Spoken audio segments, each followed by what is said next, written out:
Podria explicar per a la revista Alteritat els motius d'aquesta manifestació? Home, això és per a defendre els refugiats, els maltratats ensenyament. Gràcies.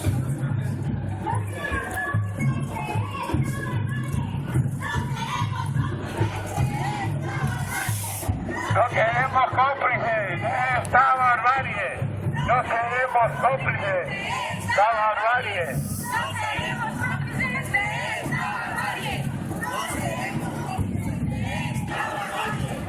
No seremos cómplices de esta